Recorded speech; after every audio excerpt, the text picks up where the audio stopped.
About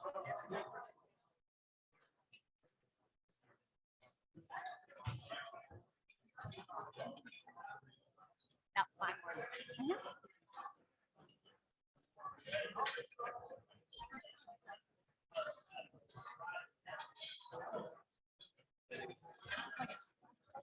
All right, catching up, catching up.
I'm saying I have no addition, you have to make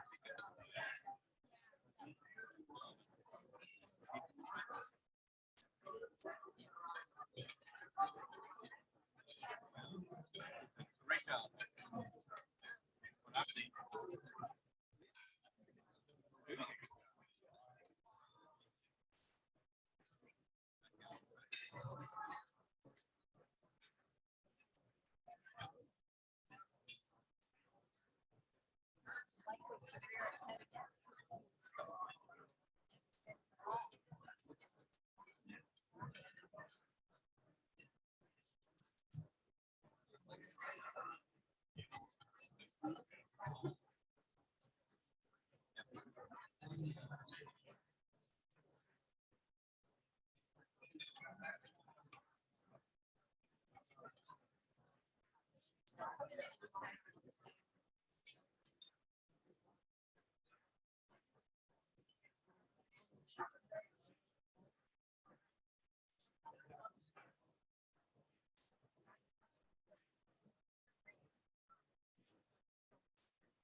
Maybe 11 minutes and put it on a little video, and then they ask maybe that's too. We should have time. I mean, if we can get out of here 20, 25 Oh, yeah. everything. And then I've got about 5 minutes worth of announcements. So by 1:20. You gone on your big adventure? Yep, I'm back. We just got back from Serbia. Yeah. But I know your girl adventure you do every year. You know, you just like unplug and No, I can't with this.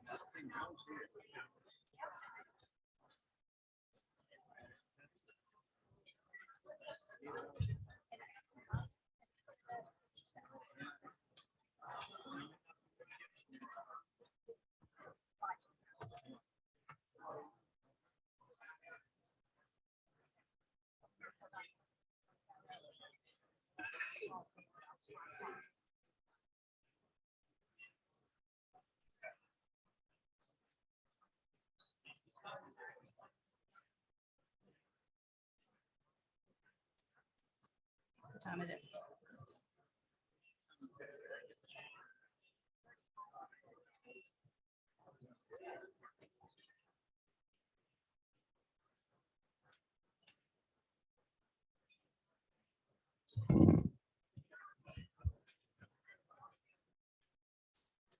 You ready?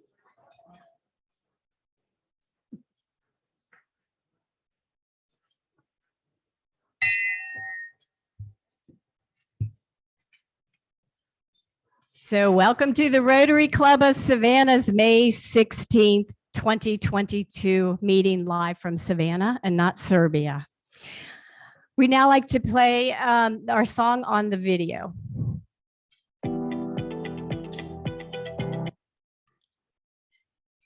God bless America, land that I love. Stand beside her and guide her through the night with the light from above, from the mountains to the prairies, to the oceans wide with foam. God bless America, my home, sweet home. God bless America, my home, sweet home. Please join me in the Pledge of Allegiance. I pledge allegiance to the flag of the United States of America and to the republic which it stands, one nation, under God, indivisible, with liberty and justice for all. Barry Lawless, please come up with the invocation. Will you please bow your head with me?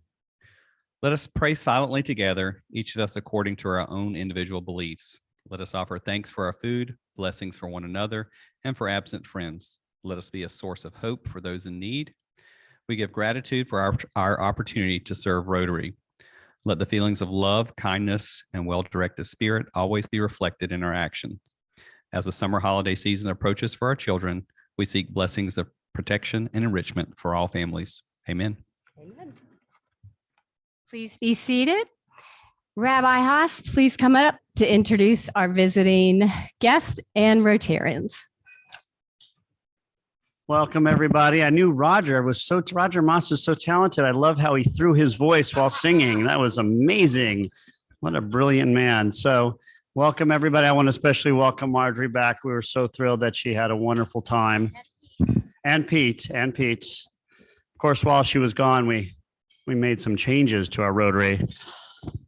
First change, which will start next week, all white meat in this building will now be chicken. Everyone is permitted still to have shrimp, but your dues will be doubled and you will not be going to heaven. Also, from now on, all secretary treasurers, when they retire, will have a full bronze body of them put in the corner, full size, 6'1". And so we'll see if Tripp decides to do that next year. So welcome back again. We're so thrilled to have you guys. And again, if anybody does want to go to heaven, remember, do not eat shrimp and only eat chicken. So I'm here for you. We're going to welcome people. So welcome Ray Rayback from Arlington, who now lives in Savannah. Please rise when your name's called. If I mispronounce your name, then your name will be forever pronounced that way from now on. Carmel Hearn, please. Thank you for coming. She's from Carriage Trade, hosted by Marjorie. Aileen Gaby, who is hosted by Diana Morrison. Did I get it right? Okay, that was a hard one. She is from Productive Nonprofits. Barry Soash from WTOC, a guest of Larry Silverman. John Lester from Georgia Southern, a guest of Chris Curtis. And Justin Huntman, who is with the Oakville Group, a guest of Monty's. So welcome, everyone. So thrilled to have you.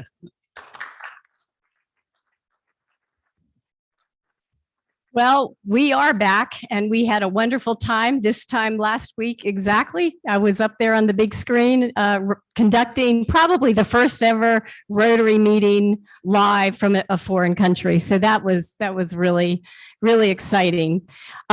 We did deliver a bunch of little MBOTs to little middle schoolers and kindergartners, and they were so precious. They'd look up and say, "Thank you, America." It was really wonderful to be so welcomed. It will help 48,000 students at 100 different schools. And one night they had all these different Rotary clubs that came together to welcome the five of us. There was a fella from St. Simon's, thank you, who also went on the trip with us. And they presented us with flags and plaques, and I don't know if Ted Kleisner's here today, but Ted is the one that got this global grant going. And with his investment of $1,050, it turned into $77,000, which is huge. I mean, there were 18 different clubs that got together from the House of Friendship. Now I'm beginning to figure out how all this international stuff works. But they met clubs from Hungary and clubs from Serbia, and they all decided to do this global grant. And what's really cool is the Serbians had said, in the future, we can help you here in Chatham County do the same thing with our school system here. Give out little robots that these children learn how to code. We can do that with the help of the Serbians and the clubs from Hungary. So it was great. This is a beautiful plaque that we're going to give to Ted. Ted's not here though, but we've got a few gifts that we also want to give out. Oh, I want to talk about the trip to the U.S. Embassy after we handed out all the robots, which was really a huge highlight. She was on the phone. She was on Zoom last week talking about how the American government rating is really rather low in Serbia. It's only 15%. So we were all a little bit nervous going, but the USAID and the embassy actually threw in some extra money to have 4 people travel so we could start building those bridges and building the fellowship with the Serbians. And the rumor is that Rotary International, once polio is eradicated, they're going to start doing more of these peace missions. So I really hope that you all say yes to doing more global grants, because I only have about 6 meetings left. No time to do another one. And I hope you all enjoy it as much as I did. We got to stay in the people's homes, and it really was an eye-opener. So we do have some gifts. I did invite Maya and Sinisha, and we've got some alcohol for them. What do you call that alcohol, Pete? Rakia. Who's ever had some rakia? Breakfast, lunch, and dinner. No, it was they really helped us in planning the trip, and we wanted to publicly thank them. I also wanted to publicly thank Roger Moss and Sinisha for playing the national anthem. Roger said he preferred chocolates, so we brought you some chocolates. Here we go. It really meant so much to them for you to sing it in their language. Was that hard to do that, Roger? Wow. Well, thank you. It is? Of course it is. Yeah. Okay. Well, thank you. I also want to thank Rich Burke for putting together a PowerPoint about Savannah. So when we're over there, we get to brag on how wonderful Savannah is. And it was like 70, it was a PowerPoint of 70 different pages. Yeah, slides. So everybody over there, they have about 5 different, maybe about 10 different clubs, but a total of only 200 members throughout the region. So each of them got that. So, and we have a present for you too. Thank you, Pete.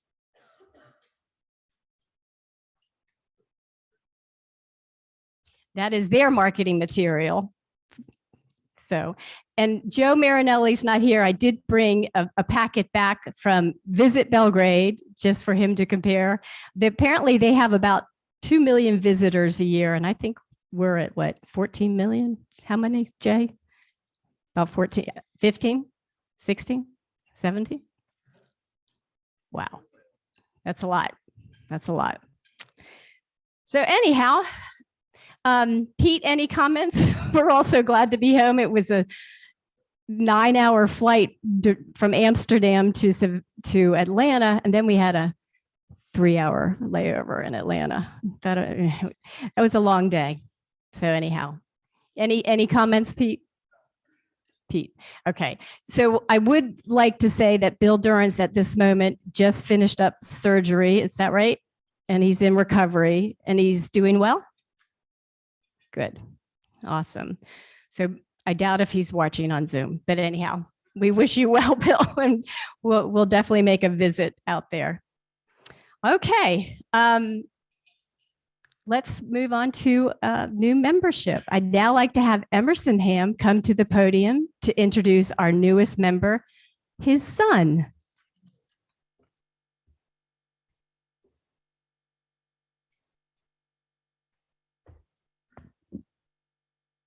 President Marjorie and fellow members, it is with great pleasure and pride that I introduce my son, Stephen Barry Ham, as our newest member. Stephen was born in Savannah and educated at Savannah Country Day School, Tassis in Lugano, Switzerland, and the University of New Orleans in Innsbruck, Austria, and received his degree in finance from the Terry School of Business at the University of Georgia. After a short sojourn in Charleston after graduation, he returned to Savannah and established Stephen Ham Appraisal Company and remains its president, specializing in commercial real estate appraisal. He continues with involvement in local and national organizations and with local social and civic endeavors. He is married to his wife, Erin, who is an administrator with SCAD, and they have 2 wonderful daughters who are also attending Savannah Country Day School. As an aside, Stephen is a direct descendant of a founder and charter member of this Rotary Club, Stephen Nathan Harris, whose statue remains in the south portion of Forsyth Park. President Marjorie, my son, Stephen. Come on up, Stephen.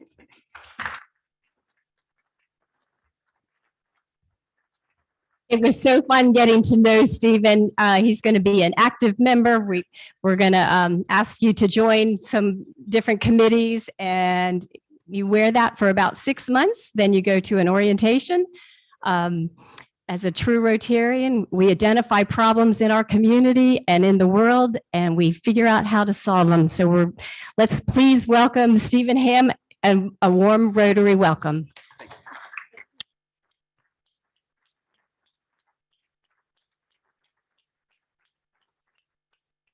Thank you.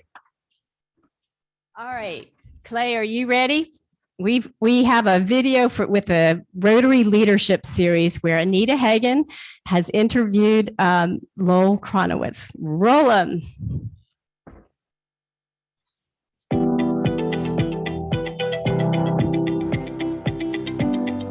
Hi, I am here with Lowell Kronowitz. Hello, how are you? Lowell was the Rotary Club of Savannah president from 2018 to 2019. Thank you so much for joining us today. Thank you for the invitation. Wonderful. So we're going to start it off with our favorite question. Rotary's motto is service above self. Certainly. What is your favorite charity and why? Well, I've been involved as the chairman of the 200 Club for the last dozen years, and it's an organization here in the Low Country. We cover 20 counties in Georgia and South Carolina, all the way down to the Florida border up in South Carolina, Beaufort and Jasper. And we care for the families of the fallen police, fire, and first responders. Our motto is we care for those who care for us. What's the biggest issue facing our community over the next 10 years? That's pretty easy in my book. I believe it's education. There is nothing, in my opinion, more important than early childhood education, because if we start early, getting kids reading on grade, I'm told by third grade, they have a humongous chance of achieving success. To lighten it up a bit, Sure. what's your favorite meal in Savannah? Oh, that's easy. You got to go to Mrs. Wilkes. Mrs. Wilkes is the best food in town. She has just the idea of going, and it feels like home. You get a chance to meet people you wouldn't have met otherwise. You sit obviously in the community style, but the truth is, it's just home. It's Savannah, and quite honestly, Marsha, I miss breakfast. So if y'all can start serving breakfast again, you'd have another happy boy. But thank you. Sending a little message out that way. No, yes. All right, another personal one. What's one song that when you hear it, you cannot help but sing out loud? So I was a college fraternity member, and during hazing, they must have, for 24 straight hours, played Build Me Up Buttercup. And I will tell you, that's the Foundation's 1968. Don't forget that. And the truth of it is, it is in my brain very deep. And what it means to me today is, after singing it and smiling, it makes me think of some old dear friends. It gives me a reason to pick up the phone, make contact again, and just catch up with everybody and see what's going on in their world and finding out how they are. You have had a very long, successful career, and you are surrounded, yes, very lucky. We have a lot of young Rotarians. What is one piece of advice that you would give to these up and coming young business professionals, both in Rotary as well as those in the community? Listening. Listening is a very important skill. I've often felt that it's better to stay silent and thought a fool than to open up my mouth and then remove all doubt. But the truth of it is, in a room where two people are, one's talking, one's listening, I always ask who's learning. And the truth of it is, that's a skill set that can get you well prepared to move through your career and through your life. So what is one thing that you were most proud of during your tenure as Rotary Club president?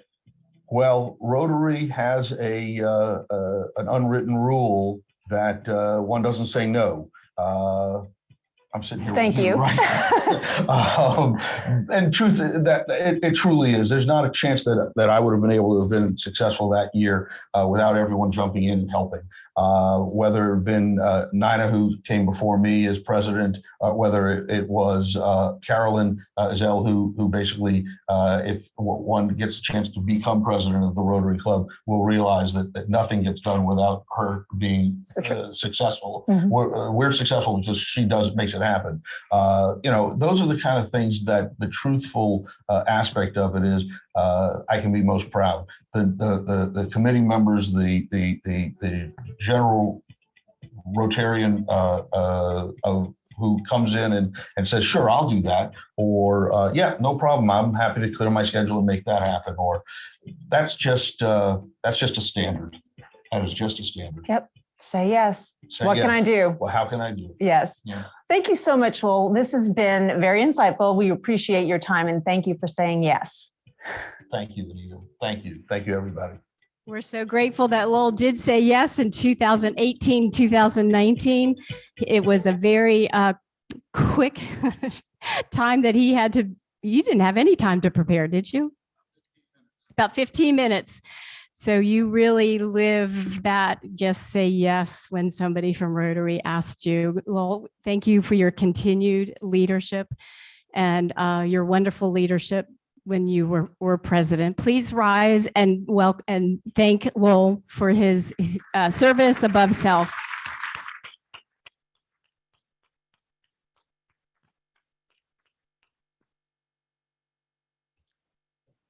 All right, I now invite Larry Silverman to introduce our speaker, Don Baker.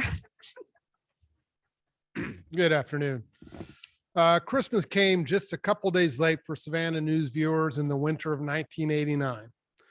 On December 27th of that year, Don Baker, a Riceboro native, returned home at the request of Doug Weathers. Her decision to do so started what is now a 32-year run and counting at WTOC, making her the current longest-serving news person on TV in Savannah. Dawn is an Emmy Award-winning broadcaster, a published author, a Savannah Tech Foundation Community Star recipient, and most recently, she was given an Outstanding Georgian Award by the Georgia Secretary of State's office. While most of you know Dawn as the evening anchor at WTOC, I can tell you she's much more than that, both on and off the camera. Through the years, Dawn has awarded thousands of dollars to high school girls through the Dawning of a Miracle Scholarship, a fund she created to help young ladies with chronic or life-threatening illnesses go to college. But Dawn says her proudest accomplishment is the Dawn's Daughter Leadership Academy, where she teaches high school age girls in Chatham, Bryan, Liberty, Effingham counties skills they need to become successful in their personal and professional lives. I first met Dawn 22 years ago when Bill Cathcart brought me to TOC as news director. During these past 2 decades, I've witnessed Dawn grow from an incredible newsroom leader to an amazing community leader. It is my great pleasure to introduce you to today's speaker, Don Baker.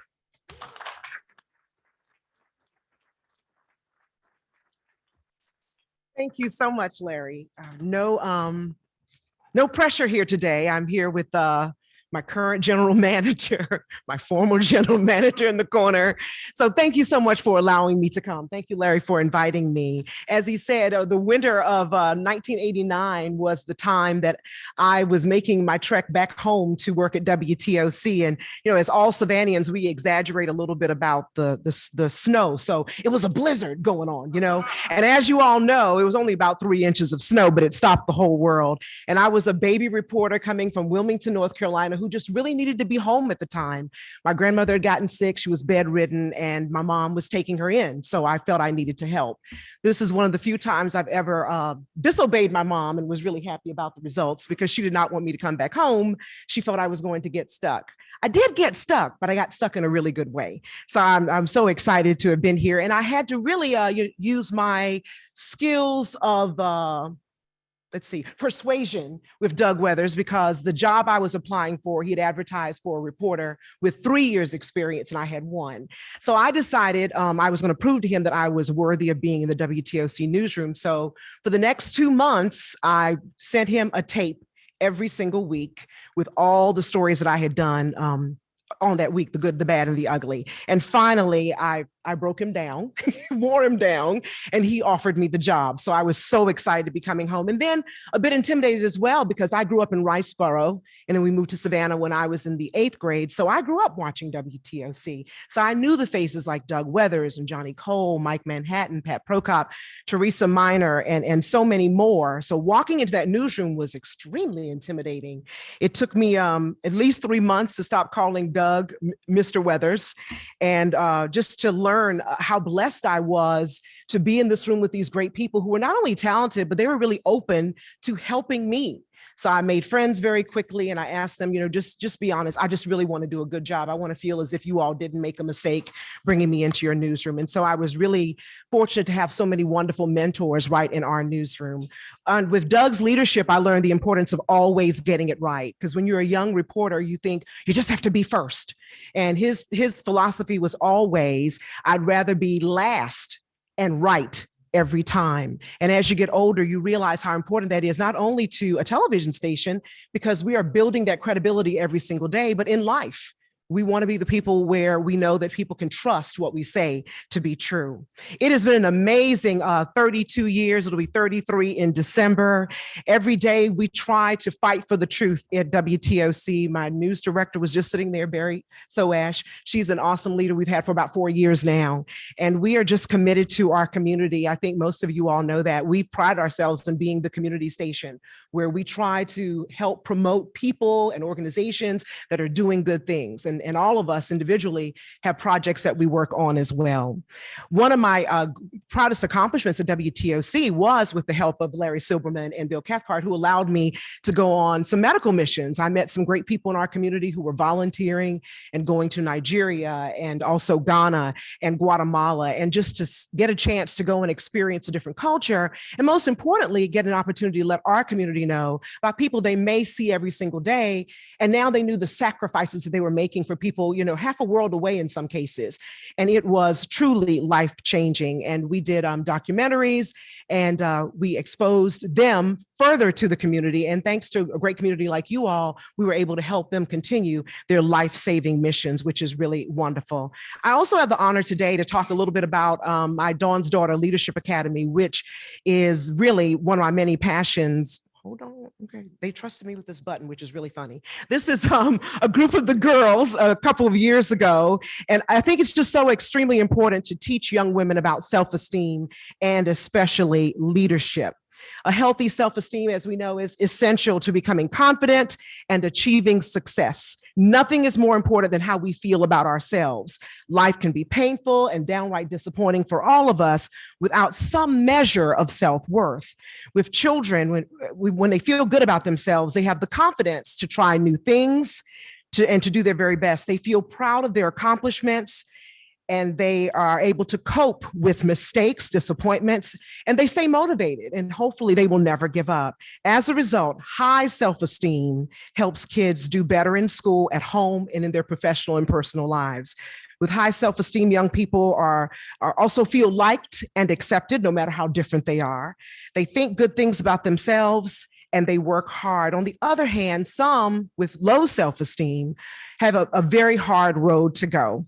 They're not as good with others, and they believe they will not succeed. Those young people have a harder time standing up for themselves oftentimes, and might allow others to treat them poorly. They give up easily or not try at all. As a result, they may not do as well as they possibly could.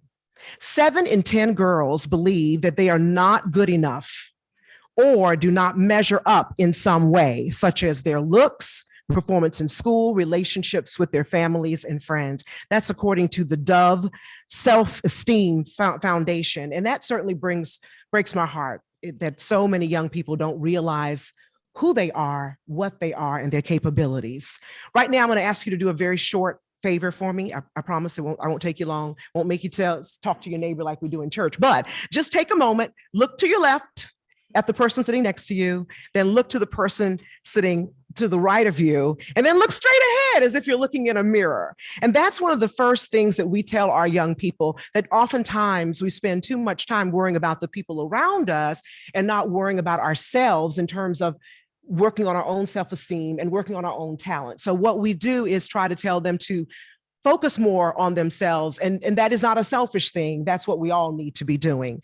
So that's one of the exercises we do. And we think that it helps them a little bit to learn how to block out distractions, because let's face it, I am never going to be as cute as Marjorie, but Marjorie will never be as cute as me, because I can be a great Dawn. Marjorie can be a great Marjorie. And that's what we try to show them. Too often, young people, especially girls, spend the majority of their time really being jealous, worrying about others, the kind of clothes people wear, where they work, where they live.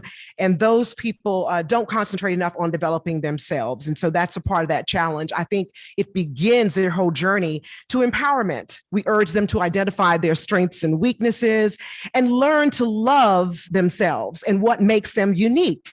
However, we also acknowledge that when young girls look at their peers, they naturally compare themselves. We know that's a part of growing up.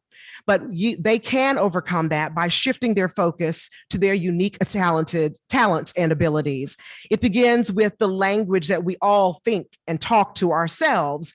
And Dr. Wayne Dyer, who's a philosopher who passed away a few years ago, used to teach the whole power of I am. And we try to tell our young ladies to say to themselves, they're strong, they're well, they're content, they're smart, they're confident, they're courageous, they are empowered, even if their senses tell them that they aren't quite yet. At the Dawn's Daughter Leadership Academy, we are developing strong young women, challenging them to become extraordinary. One of the many goals is to help them grow into secure women. They learn to stop complaining and become a part of the solution, take responsibility for their actions, and think before they act, respect themselves and others, and help people in need do their best, work and study hard, and work through their problems. So our girls learn to love themselves and become fearless, we hope, just like the bronze statue of the defiant little girl challenging the charging bull as a symbol of supporting gender equality in New York City's financial district. Now you see that on your screen. Most of them call her the fearless girl. In just 1 year, her presence pushed more than 150 companies to add women to their previously all-male boards. We're working in a year-long academy to make sure that all girls are prepared for that opportunity and to make an impact themselves. And all of us know that it's highly unlikely that anyone will have a chance to become a good leader if they don't have a healthy self-esteem. According to the Nichols Institute for Women Leadership, in the United States, women represent 47% of the workforce. And in 40% of families, women are the primary or sole breadwinner. Top companies with gender diversity are 15% more likely to outperform the competition. It has been reported that women control 70% of the household spending, some $12 trillion in developed countries around the world. And growth in women-owned businesses has outpaced the overall increase in new businesses by 1.5%. But, and this is a big but here, a significant gender wage gap still exists in the United States with full-time employees. On average, women earn 80% of every dollar that a man earns. Globally, women hold just 24% of senior leadership positions. And the US lags behind the global average with 21% compared to China, where women hold 51% of senior leadership slots. Women represent 45% of the S&P 500 workforce, but only 4% of the CEOs. In a study of nearly 22,000 publicly traded organizations worldwide, 60% did not have any female board members. Gender should not determine whether a person can be a great leader. A person's leadership ability should depend on their individual strengths and their personality traits. However, in many cases, women aren't even encouraged to take on leadership roles as often as their male counterparts. That contributes to a power imbalance. These are some of the reasons that leadership training is so important for young high school girls. And it's what's an average of 65 young girls here in the public and private schools who live in Chatham, Bryan, Liberty, and Effingham counties are learning each year at the Dawn's Daughter Leadership Academy. Dawn's Daughter LTD envisions a world where women will have clear paths to opportunities for finding their own voices and learning the skills necessary to achieve their goals. Young women will increasingly take their places at leadership tables around the world, unafraid and unintimidated to make decisions no matter where they are. This will improve the quality of life for everyone in the long run. Our mission is to empower girls and women of all backgrounds and abilities to set high goals, make positive life choices, and that will enable them to maximize their full potential. We are developing the next generation of leaders. I'm proud to work of the work that we're doing, but we don't take it lightly, and you don't have to take it from me. Let's listen to what some of the girls and some of our volunteers have said through the years. You're teaching these young ladies how to live those values. What a difference you're making in the future, not just of Savannah, but of this crazy mixed up world. Sitting at these tables with other people that many of whom they didn't know, but they've got connections. And my goal, my wish for you and for Savannah and really for the world is that everybody could have the opportunity that you've given these young ladies. What I enjoyed the most was meeting Dawn and how incredible she is, because I usually see her on TV, and just to know that she's a real person, that she's trying to help others and get them to where we actually see ourselves wanting to be. I love Dawn. She's so positive, and the fact that she made this program really helps young girls get up on their feet and hold their head high and all the important things in life we learn through here. Each and every speaker taught us characteristics that every leader should always have. This Leadership Academy was one of the best decisions Dawn has made. There is so much to learn from her. So I stand before you all just to say how proud I am to be one of Dawn's daughters. Thank you, Dawn and Ms. Lula, for this wonderful experience. Dawn's Leadership Academy has helped me become more confident and have faith in my abilities to be successful in whatever I want to do. I want to be a military officer, and I had been told to my face that I couldn't be a leader because I'm a girl, but now I know that they're wrong and I can do whatever I want to do.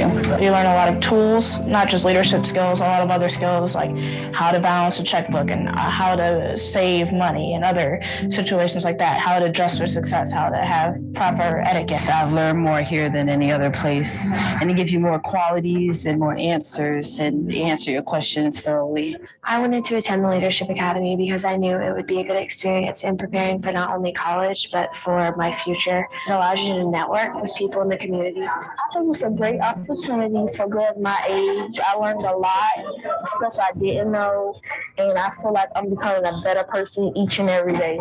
Everyone that comes to speak to us is just so knowledgeable about everything in their field, and not just knowledgeable about that, but knowledgeable about life lessons that young girls at this age, they really need that sort of intervention. The biggest thing I learned is that a leader isn't someone who points people around and tells them what to do. It's a person who serves people and works towards the greater goal of the group. I think that this program is a good way to help girls empower each other and grow as leaders. It has changed a lot of things. It's changed how I looked at becoming a leader. It's changed how I looked at the world itself. This was a great opportunity, and I would definitely come back and tell others to come with me. It's just been an overall great experience. I'm really glad I came. If you ever get the chance, take it. This is something that you will never forget, and this is something that has changed my life. So every time I see that video, I get really emotional because my mom and I talked about doing the Leadership Academy.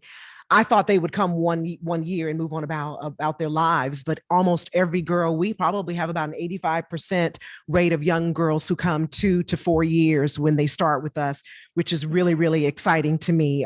These young ladies are an inspiration. They work very hard. They come from all walks of life, and they're just girls, who are learning from each other. I really am so very proud of them. It's one of my greatest accomplishments. I wasn't blessed to have my own children, but since 2016, I have hundreds of little daughters who are in college and going around the world and making their mark.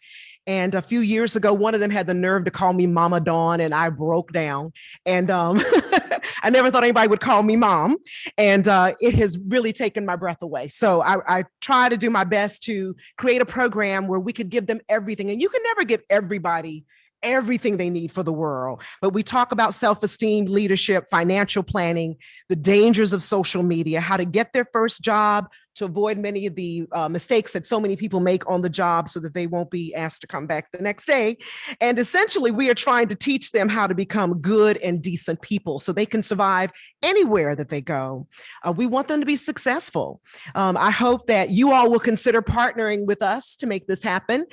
During COVID, the COVID year, which was 2020, we met online. And we had about 78 young ladies tuning in from around the state, which is really impressive because we normally average about 58 to 63 young ladies a year. And we're looking forward to doing a big back to school event for them with the different school districts now on such a different time period when they get out. we couldn't quite make the summer event go, but normally we meet for a week in the summer and we meet quarterly throughout the year. So we will continue that in the fall. So we hope that you all will consider partnering with us. We're always looking for partners, from speakers to people who want to volunteer, and especially people who are willing to make a donation to a nonprofit. We use the money especially for materials and for field trips for the girls. No one is paid. It's just me and my mama. And my mom handles the clerical work for me. So she keeps in touch with the counselors and make sure that everybody gets their applications in. We have an application process, but I don't have a grade point requirement. I don't want any young girl to feel that if she wants this opportunity, she can't be there. So we are hoping that we're going to move forward this year. And I'm hoping that we will be able to find a permanent location, because right now we're a little bit of a, as one of my friends in the newsroom likes to say, we're hobos. We kind of go from venue to venue every summer with the young ladies because we've gotten so big. But I'm just excited. And I really, again, want to thank all of you for allowing me to take just a little bit of your time and talk about Dawn's Daughter. If you have any questions about the Leadership Academy or about WTOC, if I can't answer them, I have 2 general managers in the room who sure can. What's the website if they know somebody who'd like to attend? Okay, so the website is dawnsdaughter.com, and I'll give all this to Marjorie that she could send out perhaps. And what I'm probably going to do this year again is just put the application online for all the young ladies so we can catch them wherever they are. So we put it on Instagram and Twitter, and I try to get some young people to share it as well, because I know being a little older than they are, I'm not everywhere that they are, but we go through the schools, especially with the principals as well as the counselors in the public and private schools in all 4 counties. But now that we have the access to Zoom, we can open it up to any young lady who would like to be a part, and it's absolutely free. And what are the grades again? 9th through 12th grade. Okay. Anyone else? I'm not a plant. I do work with Dawn. But I wanted to ask you, I know what inspiration your mother is, but did you have a leader that inspired you other than your mother? She's hard to talk. I wonder what made you, I mean, all of us want to be as generous as you've been with your time and your talent, but you actually did it. Oh, I think I was really lucky. My parents divorced when I was 2, and my mom got a job in Savannah, and we were living in Riceboro in Liberty County. And my grandparents insisted that she take the job. And so they pretty much, I laugh and say they kidnapped me, but I was to stay with my grandparents during, while my mom worked in Savannah. So she drove back and forth each day for a while. And then it became where I was here with her on the weekends, or she was there in Riceboro on the weekends. In the summers we were together. And so I was a weird kid. I called my grandmother Mama. I called my mama by her name. So my mom is Lula, and I tried to call her mother one day, and she said, "You sound so uncomfortable. Please don't do that." So I don't. But anyway, but my leaders honestly were my uneducated grandparents. My grandfather was born in 1906. My grandmother was born in 1908. And I was in a house where I watched, even though they were poor, my grandfather had a very small, like a family farm, not any fancy equipment now. We planted the seeds, we harvested everything, but it was so that we survived because we were poor. We had a chicken coop in the back.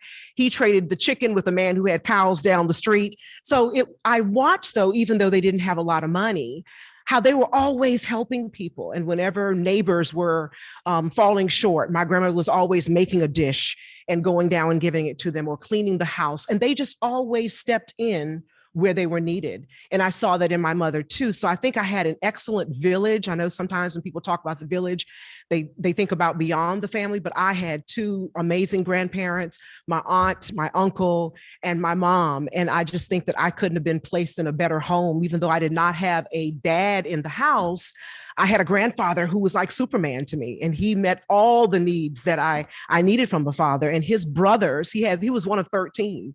And when I was born, there were still 10 of them alive. So I had all these great, uncles or granduncles really, who really took a big interest in all the children and made sure that, they wanted us to know that we were special and we could be somebody, and they also always stressed education. So we weren't given a choice. We were asked, where were you going? So I wrote a million essays so I could go to Howard University back then. So that, yeah, my mentors were family members, honestly. Thank you. I think that's it. Any other questions? Thank you, Marjorie. Thank you, Dawn. I appreciate it.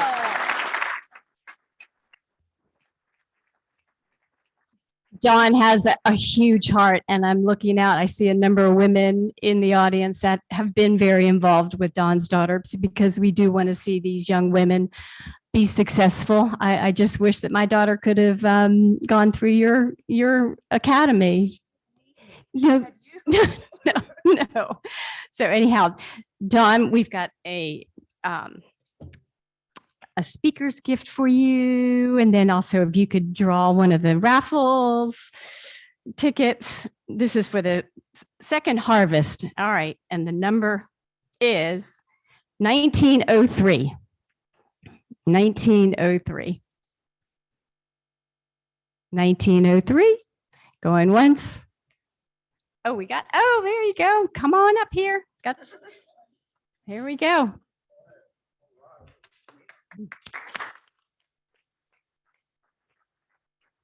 All right, I've got 5 announcements. The Mighty Eighth is celebrating their 80th birthday on May 21st, and Pete Hoffman has more information about that. Are there still tickets available? Okay, very good. Eddie, please thank your wife for sewing on the gold club patch on our banner here. Thank you, Eddie. There you are.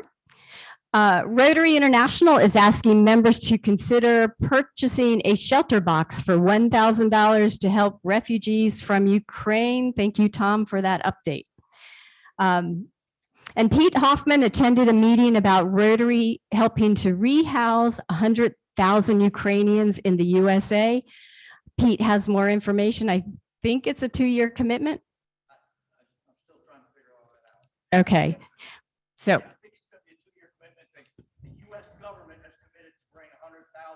Ukrainian refugees in, and Rotary is going to be a big part of that. So we're trying to get into the system now so that we can sponsor a family or families here in the area. And you all have a big house and you have an extra house. So, and you all speak the language too, right?